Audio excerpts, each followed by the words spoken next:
नमस्कार विद्यार्थी मित्रांनो, आज आपण अभ्यासणार आहोत मॅथ्स 1 चॅप्टर 1 सेट्स। प्रथम आपण अभ्यासतोय definition of set. If we can definitely and clearly decide the objects of given collection then that collection is called set. आता या डेफिनेशन मध्ये कलेक्शन मीन्स ग्रुप किंवा मराठीमध्ये त्याला समूह म्हणतात। आता ही जी डेफिनेशन आहे ती आपण एक दोन उदाहरणाच्या आधारे समजून घेऊ। पहिलं उदाहरण आहे डेज ऑफ अ वीक। आता वीक म्हणजे आठवडा, जो 7 दिवसांचं कलेक्शन आहे, म्हणजे 7 दिवसांचा एक ग्रुप आहे किंवा 7 दिवसांचा समूह आहे। आता हे दिवस कोणते आहेत तर Sunday, Monday, Tuesday, Wednesday, Thursday, Friday, Saturday. आता हा जर प्रश्न कोणालाही विचारला तरी त्याचं उत्तर हे सेम येणार आहे। म्हणजेच याच्यातले हे जे ऑब्जेक्ट आहेत किंवा याच्यातले हे जे मेंबर्स आहेत, एलिमेंट्स आहेत, ते डेफिनेट आहेत आणि क्लिअर आहेत। म्हणजेच अचूक आणि निश्चितपणे आपण हे एलिमेंट सांगू शकतो। म्हणून days of a week is a set. Second example आहे फर्स्ट 10 काउंटिंग नंबर। तर फर्स्ट 10 काउंटिंग नंबर किती आहेत? 10 आहेत। ते कोणते आहेत तर 1 2 3 4 5 6 7 8 9 10 हे 10 नंबर्स आहेत। आता हे 10 नंबर, हाही प्रश्न तुम्ही कोणालाही विचारला तरी त्याचं उत्तर हे सेम असणार आहे सर्वांचं। आणि त्यामुळे याच्यातले हे जे एलिमेंट्स आहेत हे एलिमेंट्स आपण डेफिनेट आणि क्लिअर सांगू शकतो। आणि म्हणून हे जे कलेक्शन आहे हे कलेक्शन हा एक सेट आहे। आता कोणते कलेक्शन सेट नाहीत, which collections are not set, ते पण आपण एक्झाम्पलच्या आधारे समजून घेऊ। पहिलं एक्झाम्पल आहे favourite teacher in the school. आपल्या शाळेमध्ये समजा 40-50 शिक्षक आहे, म्हणजे टीचरचं एक कलेक्शन आहे, समूह आहे। त्यापैकी कोणती टीचर फेवरेट आहे हे प्रत्येकाचं पर्सनल ओपिनियन आहे, प्रत्येकाचं स्वतःचं मत आहे। त्यामुळे प्रत्येक विद्यार्थ्याचं उत्तर हे वेगवेगळं असेल। त्यामुळे याच्यातले या समूहातले जे एलिमेंट्स असतील हे एलिमेंट्स अचूक असणार नाहीत, सर्वांचे समान असणार नाहीत आणि त्यामुळे हे जे कलेक्शन आहे हे कलेक्शन हा सेट नाही आहे। तसंच दुसरं एक्झाम्पल आहे brilliant student in the class. Brilliant student in the class हे पण प्रत्येकाचं पर्सनल ओपिनियन आहे। आता ब्रिलियंट स्टुडंट म्हणजे हुशार विद्यार्थी, हे कोणी विद्यार्थी गणितात हुशार असेल, कोणी इंग्रजीमध्ये असेल, कोणी चित्रकलेमध्ये असेल, कोणी खेळामध्ये असेल। प्रत्येकाच्या दृष्टीने हुशार या शब्दाची व्याख्या वेगवेगळी असेल आणि त्यामुळे प्रत्येकाचं पर्सनल ओपिनियन वेगळं असेल आणि त्याच्या उत्तरामधली जी नावं असतील ती नावं वेगवेगळी असतील। म्हणजेच हे जे कलेक्शन आहे हे कलेक्शन सुद्धा सेट होऊ शकत नाही, म्हणजे प्रत्येकाचं उत्तर समान नसल्यामुळे हे दोन्ही कलेक्शन जे आहे ते कलेक्शन सेट होऊ शकत नाही। आता सेटची डेफिनेशन तुमची क्लिअर झाली असेल तर set is represented by capital letters A B C ... Z, म्हणजेच A पासून Z पर्यंत कोणत्याही कॅपिटल लेटर्सने आपण सेट दर्शवू शकतो। The elements of set represented by small letters. आणि सेट मधले जे एलिमेंट्स आहेत, फॉर एक्झाम्पल 1 2 3 4 हे एलिमेंट्स आहेत, हे एलिमेंट्स आपण स्मॉल लेटर्सने दर्शवू शकतो। A B C to Z, म्हणजे कोणतंही लेटर आपण त्यासाठी वापरू शकतो। आता आपण if A is an element of set A हे जे स्टेटमेंट आहे हे स्टेटमेंट चिन्हाचा वापर करून, म्हणजे सिम्बॉलचा वापर करून अशा प्रकारे लिहू शकतो। A is an element of set A किंवा A belongs to set A। If A is not an element of set A हे जे स्टेटमेंट आहे ते आपण symbolically A is not an set A अशा प्रकारे लिहू शकतो। हे एलिमेंट नसणे यासाठीचं चिन्ह आहे, हे एलिमेंट असणे यासाठीचं चिन्ह आहे. गोलाकार ई आहे तशा प्रकारचं चिन्ह याला बिलॉंग्स टू किंवा इज अन एलिमेंट असं म्हणतात. त्यानंतर तुम्हाला सेट ऑफ नंबर्स दिलेले आहेत. पुस्तकामध्ये पेज नंबर 2 वर आहे. n is the set of natural number, w is the set of whole number, i is the set of integers, q is the set of rational number and r is the set of real number. अशा प्रकारे हे set आहेत. आपल्याला set लिहिताना त्याचा उपयोग होणार आहे. नंतर मेथड्स ऑफ रायटिंग सेट म्हणजे सेट लिहिण्याच्या पद्धती आपण अभ्यासतोय. पहिली पद्धत आहे लिस्टिंग मेथड और रोस्टर मेथड आणि दुसरी पद्धत आहे रूल मेथड और सेट बिल्डर फॉर्म. या दोन्ही पद्धतीने सेट लिहिताना आपल्याला कर्ली ब्रॅकेट यूज करायचं आहे. आता कर्ली ब्रॅकेट यूज करण्यासाठी तुम्हाला कर्ली ब्रॅकेट काढण्याची प्रॅक्टिस करायची आहे. आता हा कर्ली ब्रॅकेट काढताना पहिला एस सरळ काढायचा आहे, नंतर उलटा एस काढायचा आहे त्याला जोडूनच, आणि दुसरा कंस पूर्ण करताना पहिला उलटा एस काढा आणि तो पुन्हा सरळ एस त्याला जोडा. अशा प्रकारे कर्ली ब्रॅकेट काढण्याची प्रॅक्टिस करा.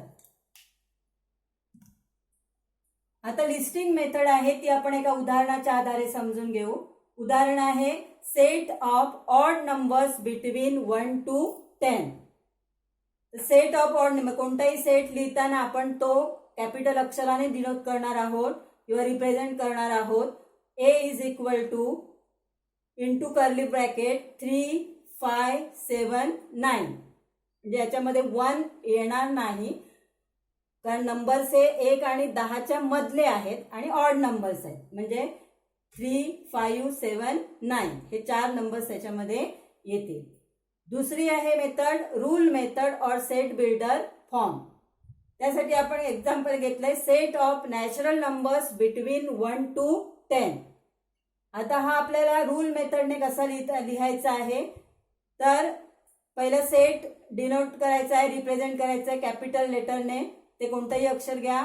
b is equal to into curly bracket x such as x is element of natural number and x is greater than 1 and less than 10. म्हणजे 1 पेक्षा मोठा आणि 10 पेक्षा लहान यातली ही संख्या आहे नॅचरल नंबर येईल. अशा प्रकारे आपल्याला रूल मेथडने हा सेट रिप्रेझेंट करता येईल. तर काही उदाहरणं आहेत आपल्याला प्रॅक्टिस सेट 1.1 आपल्याला पुढे अभ्यासायचं आहे. त्याच्यामध्ये जास्ती एक्झाम्पल आपण यावर अभ्यासणार आहोत. आता आपण अभ्यासणार आहोत प्रॅक्टिस सेट 1.1 मधला पहिला question. Write the following sets in roster form. Roster form मध्ये आपल्याला काही सेट लिहायचे आहेत. 4 एक्झाम्पल्स दिली आहेत ती मी फळ्यावर लिहिलेली आहेत. आता त्याचे आन्सर्स आपण लिहू. सेट ऑफ पहिलं एक्झाम्पल आहे set of even natural number. तर इवन म्हणजे ज्या संख्यांना 2ने भाग जातो किंवा 2च्या पटीमध्ये असतात, पाड्यामध्ये असतात त्याला आपण इवन नंबर म्हणतो. मग या संख्या कोणत्या आहेत तर 2, 4, 6, 8 डॉट डॉट डॉट अशा प्रकारे या पुढे असंख्य संख्या आहेत. दुसरं एक्झाम्पल आहे set of even prime number from 1 to 50. Even prime number.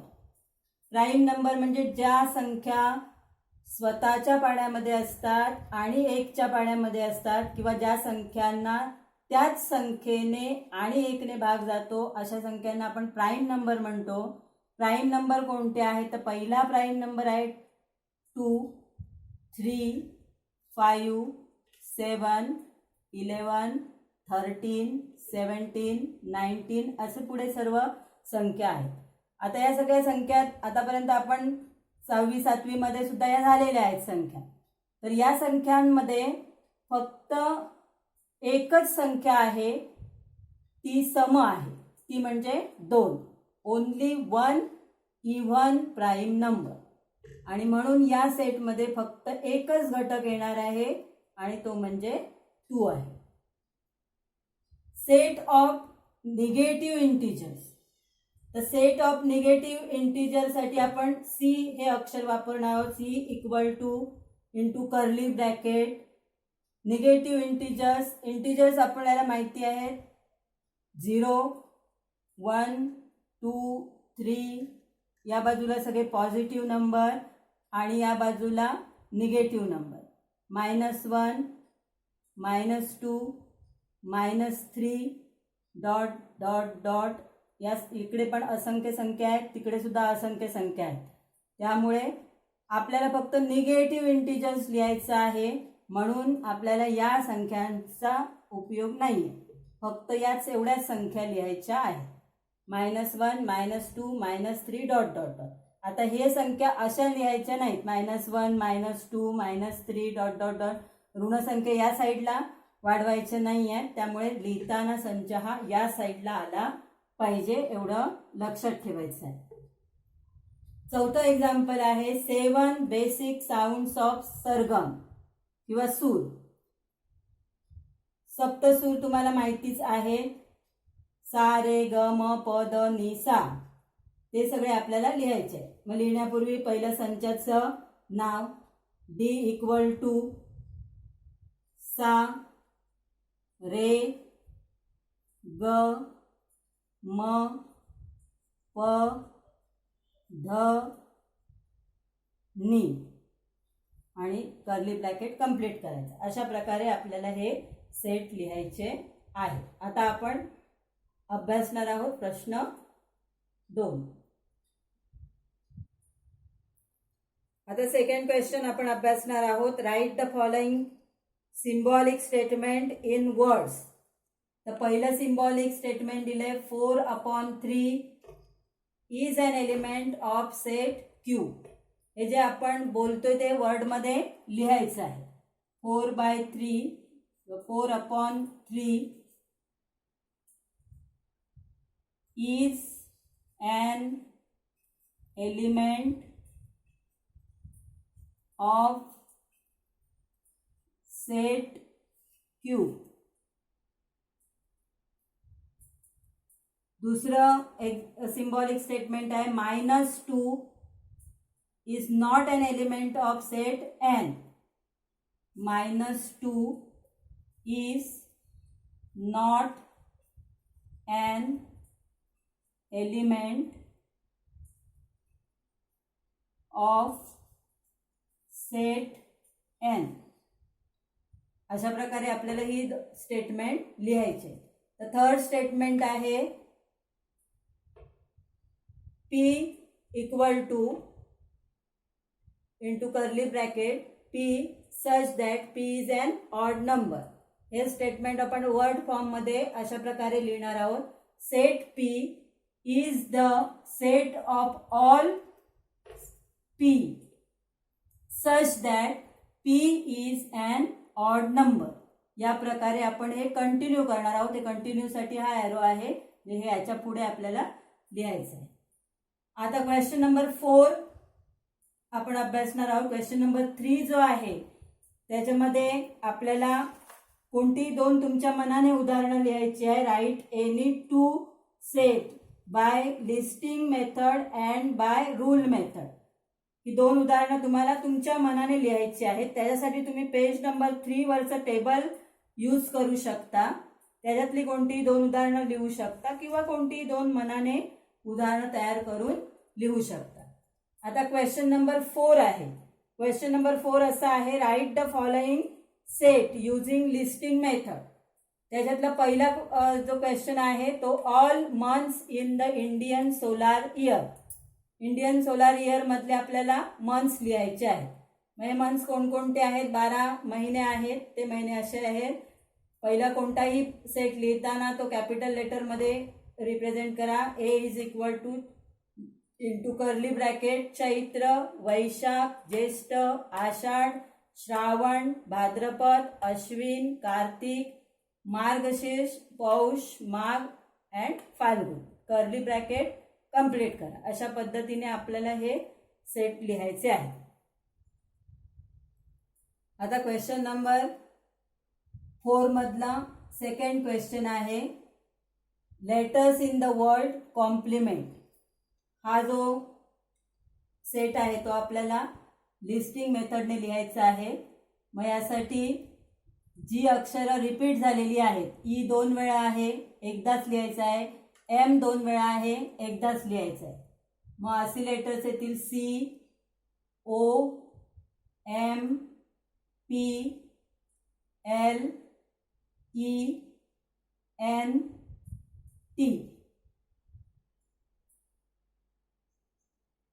Complement repeat झालेलं अक्षर फक्त एकदाच घ्यायचं आहे. आता त्यानंतर तिसरं एक्झाम्पल आहे set of human sensory organ. तर ह्युमन सेन्सरी ऑर्गन्स तुम्हाला माहिती आहेत, नाक, कान, डोळे, त्वचा आणि जीभ हे आपले सेन्सरी ऑर्गन्स आहेत. तर ते सेन्सरी ऑर्गन म्हणजेच ज्ञानेंद्रिय आपण मराठीत म्हणतो, ती ज्ञानेंद्रिय आपल्याला लिहायची आहे. नोज, इयर्स, आईज, नंतर टंग,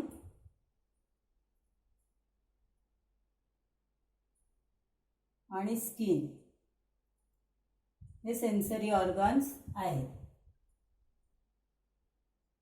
चौथा क्वेश्चन आहे set of prime number from 1 to 20. Prime number म्हणजे मगाशी आपण बघितलंय जे नंबर स्वतःच्या आणि 1च्या टेबलमध्ये असतात ते प्राईम नंबर आहे. पहिला प्राईम नंबर आहे 2, नंतर 3, 5, 7, 11, 13, 17 आणि 19. 1 to 20 मधले हे प्राईम नंबर आहे. नंतर पाचवा क्वेश्चन आहे name the name of continents of world. Continents of world आपल्याला लिहायचे आहेत. E is equal to Asia, Africa, Europe, Australia, Antarctica, South America आणि नॉर्थ अमेरिका असे 7 कॉन्टिनेंट्स आहेत ज्याला आपण खंड म्हणतो. आता क्वेश्चन नंबर 5 आपण अभ्यासतोय. Write the following set using rule method. आता हे जे सेट आहेत ते आपल्याला रूल मेथडने लिहायचे.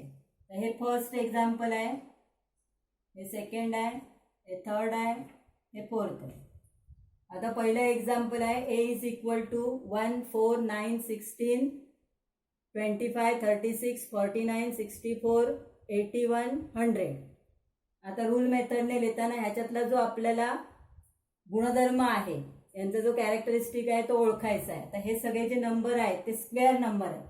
कोणाचा स्क्वेअर आहे तर 1चा स्क्वेअर, 2चा स्क्वेअर, 3चा स्क्वेअर, 4चा स्क्वेअर, 5चा स्क्वेअर, 6चा स्क्वेअर, 7चा स्क्वेअर, 8 स्क्वेअर, 9 स्क्वेअर आणि 10 स्क्वेअर. म्हणजे वरती स्क्वेअर हा जो आहे सगळ्यांचा जो घात आहे तो सगळ्यांचा सेम आहे.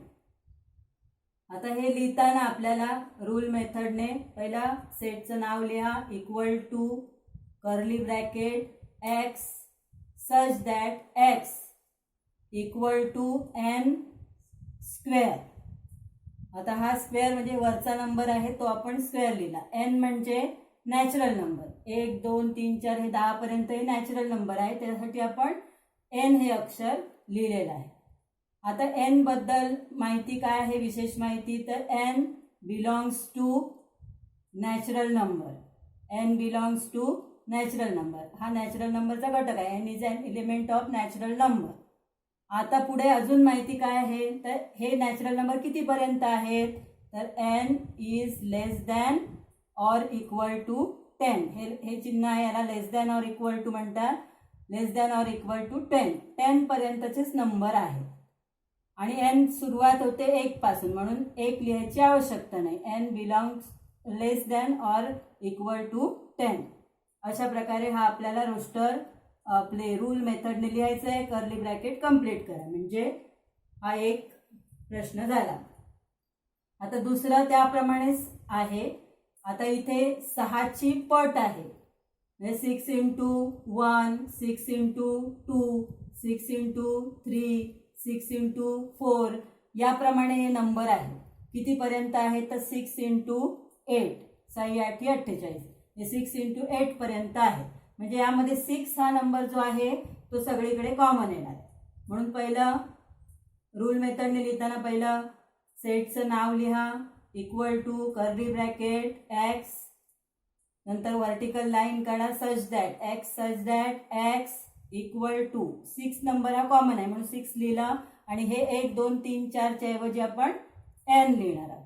x is equal to 6n, comma पुन्हा n हा काय आहे नॅचरल नंबर आहे. n belongs to natural number और n is an element of natural number. आणि n विषयी माहिती काय आहे तर कितीपर्यंत आहे 8 पर्यंत आहे, म्हणजे n इज लेस दॅन 9, और असं नाही लिहिलं तर लेस दॅन और इक्वल टू 8 असंही लिहू शकतो. तिसरं आहे C is equal to SMILE. आता ही सगळी लेटर कोणत्या शब्दातली आहेत तर स्माइल या वर्ड मधली अक्षरं आहेत, म्हणून आपण लिहिणार C equal to curly bracket x such that, म्हणजे जी वर्टिकल लाईन आहे such that x is a letter in the word smile.